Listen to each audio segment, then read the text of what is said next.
Olá, boa noite. Você vai ver no Brasil TV.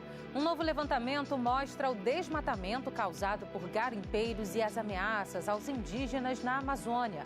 A polícia americana prende a mulher de Gladson Santos, o faraó dos bitcoins. O casal é acusado de comandar um golpe bilionário em criptomoedas. Um serviço de teleatendimento médico reduz as filas nos postos de saúde de Florianópolis e até turistas buscam as consultas. Você também vai ver, com os preços altos do material escolar, famílias buscam artigos de segunda mão e já tem gente ganhando dinheiro para apagar os livros usados. Dá trabalho, hein? E haja borracha. Em Mato Grosso do Sul, 7.000 vagas estão abertas para emprego em diversos setores, mas candidato que é bom, nada. E ainda começa amanhã o Festival de Verão de Salvador, com uma mistura de ritmos que promete contagiar o público. E vai até domingo o encontro de muladeiros no interior de Goiás. O evento movimenta a cidade e atrai curiosidade de quem não conhece essa turma apaixonada por mulas e jumentos. Hoje é sexta-feira, dia 26 de janeiro, o Brasil TV está começando.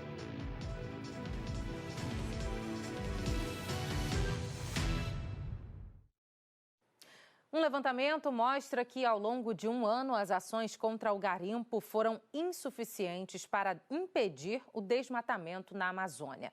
Dados da ONG Rutucara, Associação Yanomami, com o apoio do Instituto Socioambiental e do Greenpeace Brasil, também revelam que os indígenas continuam sob ameaça na região.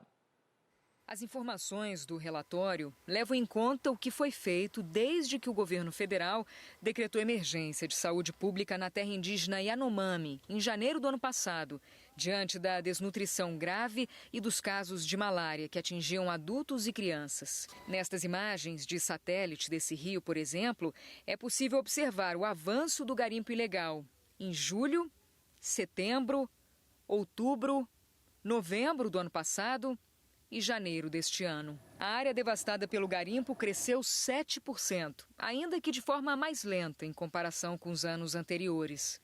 O total chegou a 5.432 hectares destruídos em 2023, com impacto em 21 das 37 regiões. Ainda segundo a nota técnica das entidades ambientais, como o garimpo ilegal resiste, a saúde dos indígenas continua ameaçada e há um verdadeiro estado de guerra na região. A extração ilegal de minério destrói o meio ambiente e contamina a água dos rios com o uso de mercúrio.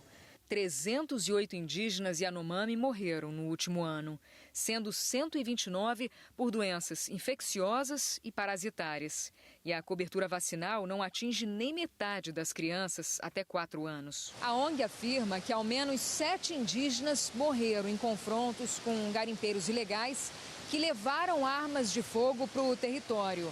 E a estimativa é que 80% dos invasores foram retirados no primeiro semestre. Só que muitos deles voltaram com o relaxamento das ações de repressão. A gente tem que reconhecer que desde a mudança de governo, as operações na terra indígena Yanomami aumentaram significativamente, mas a gente ainda tem uma dificuldade de articulação interinstitucional. A gente precisa que essas operações continuem acontecendo e que elas aconteçam com mais eficiência e de operações de inteligência que também identifiquem quem são os financiadores dessas atividades criminosas. O Ministério da Saúde afirma que dobrou o investimento em ações de saúde, aumentou o efetivo e reabriu 7 polos, totalizando 68 estabelecimentos de saúde na região. O Ministério dos Povos Indígenas disse que investiu mais de R$1 bilhão no enfrentamento da emergência no ano passado e que vai investir mais de R$1 bilhão neste ano. O Ministério da Defesa afirma que 1.400 militares fizeram ações contra o crime de assistência humanitária na região e que o trabalho continua. Está presa a mulher de Gladson Acácio dos Santos, o faraó dos bitcoins. Mireles Dias é acusado de comandar um golpe bilionário em criptomoedas ao lado do marido. Olá, meus queridos seguidores. Ela está sempre nas redes sociais. A venezuelana Mireles Dias Serpa marca presença com vídeos motivacionais e seguindo as modinhas da internet. sem se preocupar em mostrar exatamente onde está. Nesse vídeo, ela aparece na Times Square, em Nova York. Na última quarta-feira, Mireles Dias Serpa foi presa depois de ser procurada por 2 anos e meio. Com o apoio da Polícia Federal Brasileira, autoridades da imigração e do Serviço Secreto americanos prenderam Mireles em Chicago, nos Estados Unidos. Além de ter um mandado de prisão em aberto contra ela na Justiça Brasileira, Mireles ainda estava ilegalmente nos Estados Unidos, segundo a Polícia Federal. Ainda de acordo com a PF, ela é investigada por crimes contra o sistema financeiro nacional, num esquema chefiado pelo marido dela. Gladson Acácio dos Santos é conhecido como o faraó dos bitcoins. Foi sócio da GAS, empresa de investimentos que movimentou 38 bilhões de reais, segundo a Polícia Federal.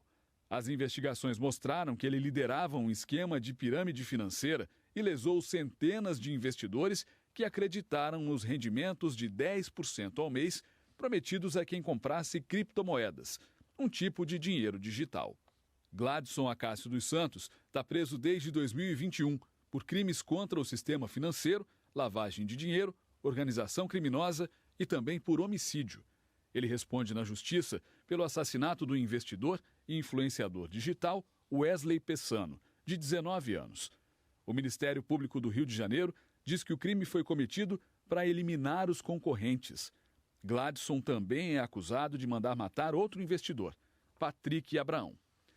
A Polícia Federal afirma que a mulher de Gladson, Mireles Serpa, comandava o esquema da quadrilha direto dos Estados Unidos desde agosto de 2021. Investigadores descobriram que ela chegou a sacar mais de R$1 bilhão em bitcoins. Na época, a defesa de Mireles Serpa disse que ela vivia legalmente nos Estados Unidos e que jamais teve função administrativa, jurídica ou contábil na empresa. Agora, a defesa alega que ela foi presa por irregularidades no visto. Segundo a Polícia Federal, Mireles também vai responder por lavagem de dinheiro e por integrar uma organização criminosa. Neste período de pré-carnaval com aglomerações, é bom ficar atento para evitar a gripe. Em Fortaleza, o número de atendimentos está bem alto. As autoridades alertam para a necessidade da vacinação. Dona Aldeni apresentou sintomas gripais há algumas semanas. Ela até melhorou, mas ainda sente as sequelas da gripe. Dor no peito, né? E quando estou fazendo atividade eu sinto cansaço. Dona Maria Rosilene procurou atendimento no posto de saúde por outro motivo. Mas recentemente os familiares dela relataram aqueles sintomas bem característicos das síndromes gripais. Dores no corpo, né? Excesso de cansaço, né? Meu neto teve, meu outro neto teve, minha filha teve. De dezembro do ano passado até o dia 19 de janeiro deste ano, a Secretaria da Saúde de Fortaleza contabilizou 15.815 casos de síndromes gripais. Se for comparar a um ano, nesse mesmo período, foram 15.070 casos, um aumento de 5%. Nesse período de alguns eventos como Natal, Réveillon e também assim, o pré-carnaval que acontece nesse período, a gente vê um pouco mais de aglomerações e isso facilita a transmissão dos vírus respiratórios. Sempre lavar bem as mãos, assim, evitar, digamos assim, ficar em locais fechados com pessoas sintomáticas. A vacinação, ela é exatamente a principal barreira que faz com que o seu corpo esteja pronto para evitar que o vírus passe por você e seja transmitido para outra pessoa. Um serviço de atendimento de saúde pela internet está facilitando a assistência de moradores e turistas em Florianópolis. A iniciativa reduz as filas nos postos. É nessa central que as ligações são recebidas. O teleatendimento médico na rede pública de Florianópolis começou na pandemia. Depois foi aprimorado para atender pessoas com outras doenças além da Covid.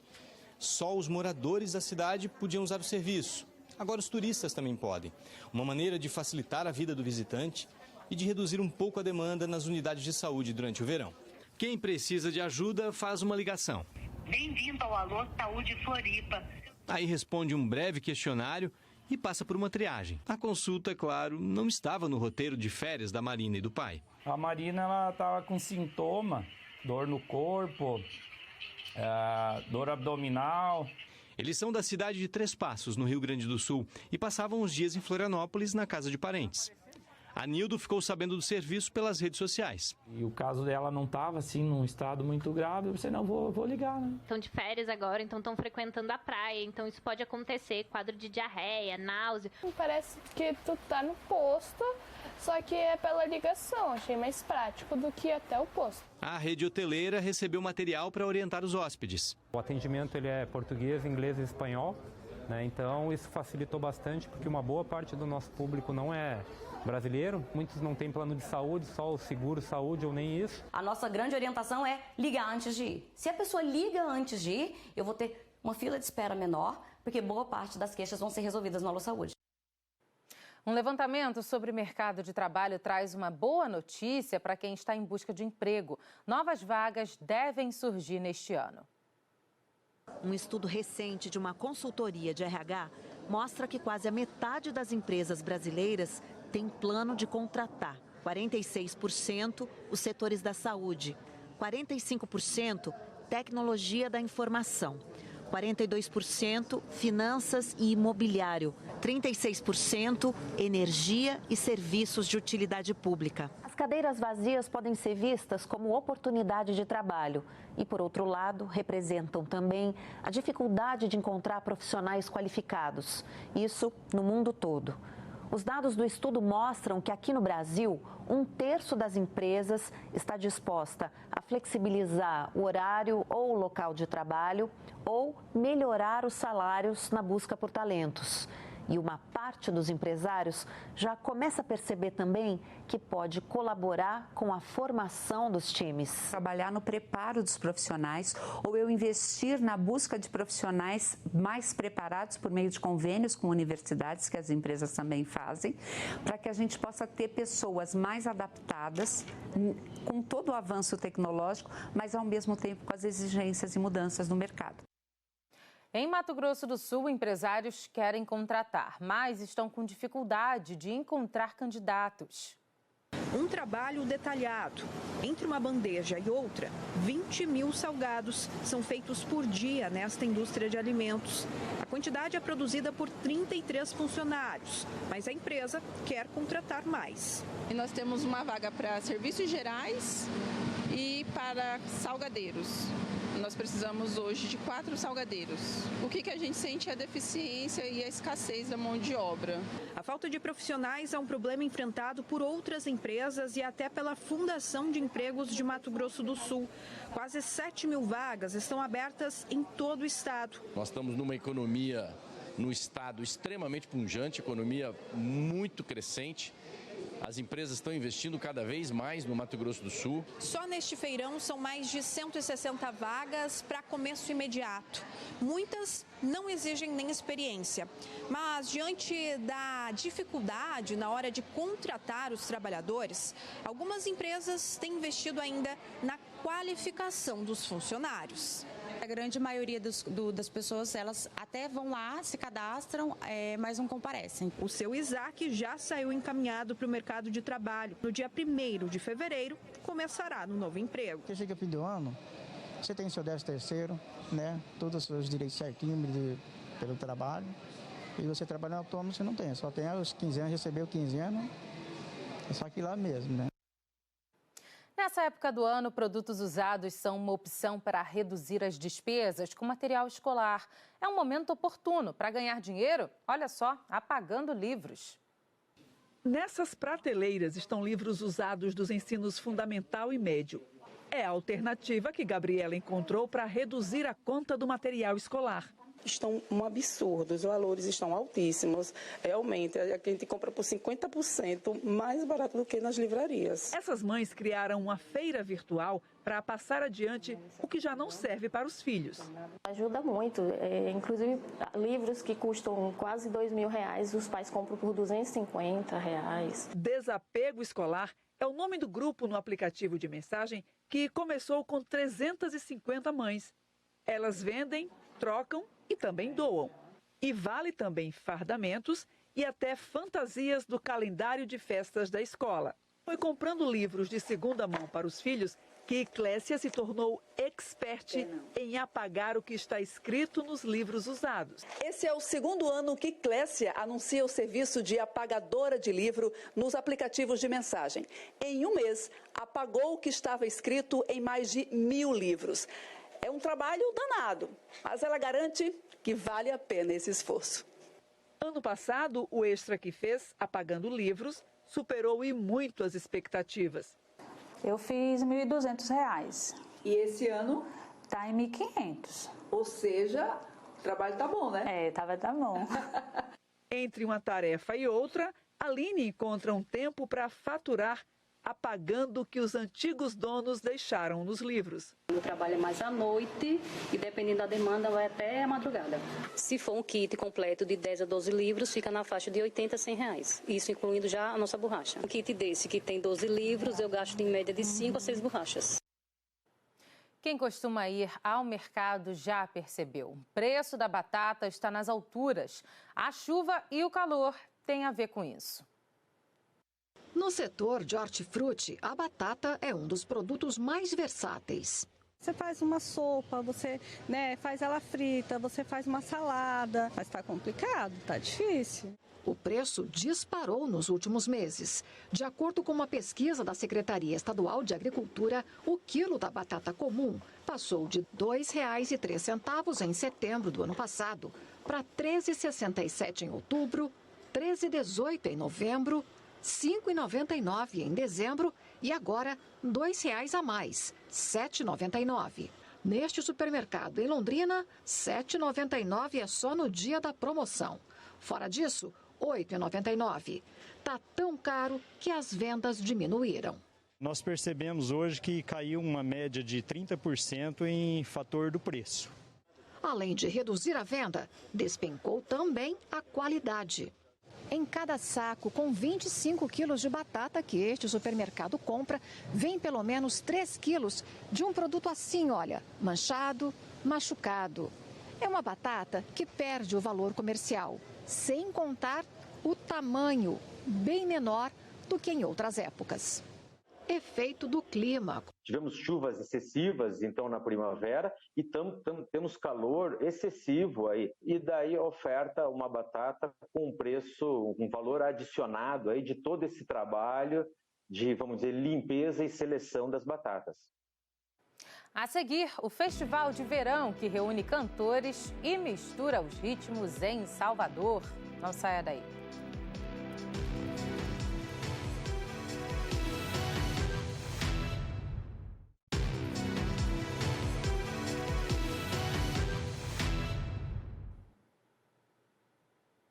Turistas que visitam o litoral do Piauí estão curtindo uma atração a mais. As tartaruguinhas, que nascem em ninhos na areia. As mamães tartarugas vêm de longe para botar os ovos no clima tropical do Brasil. Nessas areias grossas do litoral piauiense, o menor do país em extensão, se escondem cerca de 200 ninhos de tartarugas marinhas. Todos os anos, são mais de 20 mil nascimentos. De férias, o Nelson soube que a praia onde escolheu descansar é também um verdadeiro berçário. Eu acabei de ficar sabendo, na verdade, né? Veio um senhor aqui e disse que saiu aqui, tinha um ninho de tartaruga aqui na frente.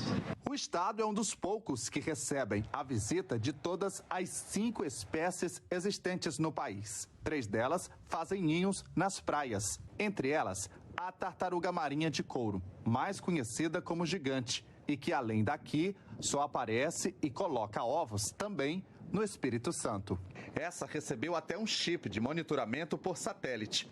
Segundo pesquisadores do Instituto Tartarugas do Delta, há 2 anos ela viajou até o Canadá para se alimentar e já está de volta para fazer ninho no Piauí. A tartaruga de couro, a gigante, é a espécie criticamente ameaçada de extinção, então é fundamental reconhecer onde tem praia de desova para garantir a proteção dessa espécie. Na maioria das vezes, os ninhos são feitos na madrugada. As tartarugas deixam rastros na areia e depositam seus ovos, mais de 100 em média.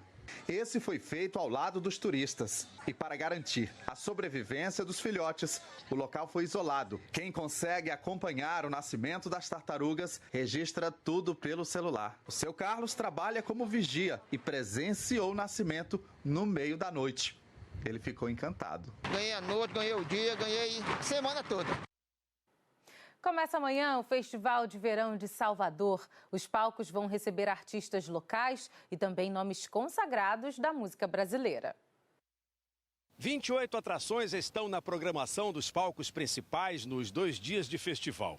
Quando um show termina num palco, a música começa a rolar do outro lado.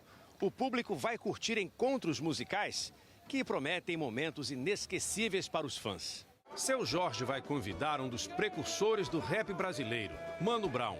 O pagode de Tiaguinho tem encontro marcado com a MPB de Maria Rita. Carlinhos Brown se apresenta ao lado do Baiana System.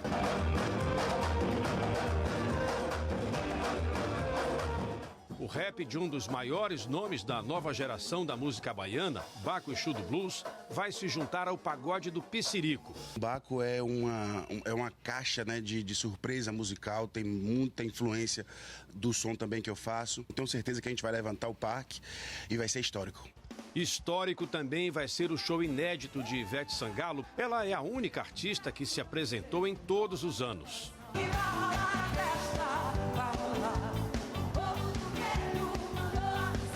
Para o americano CeeLo Green, a atração internacional deste ano será a primeira participação.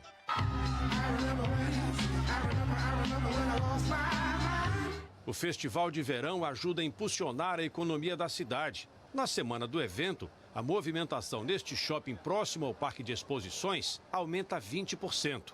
Nós temos aí muitos eventos relacionados ao carnaval, ao festival de verão, então com certeza isso faz com que o nosso movimento aumente e a gente se prepara para isso, né? No fim de semana, a Globo vai exibir os melhores momentos do Festival de Verão. No sábado, depois do Altas Horas, e no domingo, depois do BBB. O Museu do Café em Santos tem um acervo permanente que recebe visitantes o ano inteiro. Mas até o próximo domingo, o espaço oferece uma atração a mais dedicada às crianças. Em um universo lúdico, a Malu, de 4 anos, brinca de faz de conta. Os pais dela são de Criciúma, em Santa Catarina. Eles vieram em uma viagem de cruzeiro e ficaram sabendo do espaço Café com Leite enquanto visitavam o Museu do Café pela primeira vez. Achei muito legal, um espaço bem amplo, né, com bastante opção e que remete bastante ao café, né? Então ajuda ela a entrar na história. O espaço faz parte da programação de férias do museu, um ambiente pensado para que as crianças aprendam enquanto se divertem. Entre as brincadeiras tem pula-pula, piscina de bolinhas e até xícara maluca. Os pequenos ainda podem se fantasiar. Eu amei, tem tudo aqui, é tão bonitinho. Feito com muito carinho. No cafezalzinho, as crianças aprendem sobre todo o ciclo do café, da plantação à colheita. Meu avô, ele tem um sítio, aí tem uma plantação de café enorme lá. O que você aprendeu, por exemplo? A colher o café que eu nunca tinha colhido. A criança que mora na cidade não tem essa relação tão próxima com a zona rural, então ela pode conhecer como é um cafezal, como que ela faz a colheita, como é que ela leva esse grão para secagem no terreiro e depois como é que faz a separação desses grãos para até ele chegar, né, na nossa xicrinha do dia a dia. Enquanto os pequenos se divertem com a programação especial de férias, os adultos podem conferir as exposições do museu. O prédio, com mais de 6 mil metros quadrados, reúne toda a história do café em Santos como principal produto de exportação do final do século XIX. Entrar aqui é uma forma de conhecer esse patrimônio cultural brasileiro. Achei muito interessante, eu gostei bastante, especialmente dessa parte que fala sobre a importância das mulheres na produção do café, a parte da exposição permanente, onde conta a história do Brasil e a história do café. Achei muito interessante como eles se conectam mesmo, muito bom mesmo. O 16º Encontro Nacional de Muladeiros no Oeste Goiano vai até o próximo domingo no Parque de Exposição Agropecuário de Iporá, cidade a 200 quilômetros de Goiânia. Na terça-feira, o repórter Bruno Mendes acompanhou a abertura com um tradicional desfile pelas ruas da cidade. A cidade parou para dar passagem a um dos maiores desfiles de muladeiros do país. Muladeiros são os apaixonados por mulas e burros. Essa raça híbrida de orelhas alongadas, resultado do cruzamento de jumentos com éguas. Na imagem aérea dá para ver a dimensão do evento. A fila chegava a mais de 1 quilômetro, formada por blocos coloridos, cada cor uma comitiva. E o desfile vai ganhando corpo à medida em que cruza a cidade. Isso porque comitivas e muladeiros, vindos de fazendas e municípios vizinhos, vão se agrupando à comitiva gigante. A organização acredita que, além dos 700 animais que estão hospedados no Parque de Exposições, outros 1.000 devem se juntar ao evento. Essa foi a 16ª edição do desfile, que tradicionalmente abre o Encontro Nacional de Muladeiros de Iporá. O desfile percorreu cerca de 15 quilômetros pelas principais ruas e avenidas da cidade. É a 3ª vez que o Dorival traz a filha Esther, de 6 anos, montada no xaropinho. Para nós é uma alegria imensa poder receber tantas comitivas de fora, né? O pessoal da região, o pessoal que vem de outros estados aí prestigiar o nosso evento. Espero eu, né, que minha filha cresça vendo essa tradição cada vez mais crescendo aí na cidade de Iporá. O Brasil TV fica por aqui. Outras notícias logo mais no Jornal Nacional, às 8h30 da noite, hora de Brasília. Uma boa noite para você, um ótimo fim de semana.